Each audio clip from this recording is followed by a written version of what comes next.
Hallelujah. स्वागत है आप सबका मेरी भविष्यवाणियों की पुस्तक में।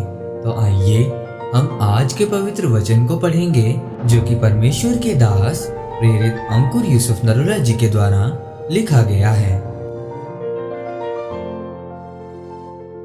आपकी मुसीबतों का क्या उद्देश्य है? जैसा कि निर्गमन की पुस्तक अध्याय 13 उसकी 18 आयत में लिखा है, इसीलिए परमेश्वर उनको चक्कर खिलाकर लाल समुद्र के जंगल के मार्ग से ले चला और इजरायली पांति बांधे हुए मिस्र से निकल गए। मेरे प्रियो, जिस दिन से आप शुद्ध मन से परमेश्वर के पीछे चलना शुरू करते हैं, यानी आप पाप को छोड़ देते हैं और बपतिस्मा लेते हैं और साफ दिल से चलना शुरू करते हैं, तो फिर परीक्षाएं भी आपके जीवन में आती हैं और ऐसी घटनाएं आपके जीवन में होती हैं जिनको देखकर लगता है कि ये नहीं होनी चाहिए थी। अगर आप बाइबल में निर्गमन की किताब में इजरायली लोगों के बारे में पढ़ें तो लिखा है कि जब परमेश्वर उन्हें मिस्र से निकालकर कनान देश की ओर ले जा रहा था तो उनको भी परख हुई। परमेश्वर ने एक महान और बड़ी आशीष देने से पहले उनके जीवन में ऐसी घटनाएं पैदा की ताकि परमेश्वर उनको मजबूत कर सके। और इजरायली भी सोच रहे थे कि कनान देश तो बिल्कुल पास ही है, हम सभी चलेंगे तो परसों पहुंचेंगे। लेकिन परमेश्वर ने उनके दिल और दिमागों के ऊपर कब्जा किया और उनको जंगल के मार्ग से ले गया। और एक भी व्यक्ति के दिमाग में ये नहीं आया कि हम गलत रास्ते पर जा रहे हैं। लेकिन परमेश्वर ने जानबूझकर उन्हें जंगल में क्यों निकाला? क्योंकि परमेश्वर जानता था कि अगर ये आशीष इनको अभी मिलेगी तो ये कभी भी लंबा रास्ता तय नहीं कर पाएंगे। और जैसे ही फिरौन राजा इनके पीछे मारने के लिए आएगा, ये भाग जाएंगे। और इसीलिए परमेश्वर उन्हें जंगल के मार्ग से लेकर गया। और जब फिरौन उनको मारने आया तो उनके सामने लाल समुद्र था और पीछे फिरौन की सेना थी। अब उनके पास पीछे भागने का कोई भी रास्ता नहीं था। तब परमेश्वर ने समुद्र को दो भाग किया।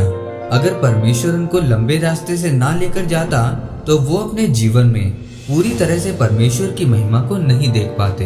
मेरे प्रियो, मुसीबत में आकर अगर आपके जीवन में खिंचाहट आ रही है कि मेरे जीवन में ऐसा क्यों हो रहा है, जो वीजा 6 महीने में आना चाहिए उसे साल क्यों लग रहा है, आप सोच रहे हैं कि मैं तो 40 साल का हो गया हूँ, मेरी शादी तो अभी हो जानी चाहिए थी, तो फिर इतना समय क्यों लग रहा है? तो आपको डरना नहीं है, क्योंकि हर एक व्यक्ति की जिंदगी में ऐसा समय आएगा जब वो सोचेगा कि मेरे साथ ही ऐसा क्यों हो रहा है। लेकिन आपको डरना नहीं है, क्योंकि परमेश्वर की योजना आपके लिए बहुत बड़ी है और उसको आपने अपने जीवन में काम करने देना है। अगर इजरायली छोटे रास्ते से निकल जाते तो वो अपने डर पर जीत प्राप्त ना कर पाते।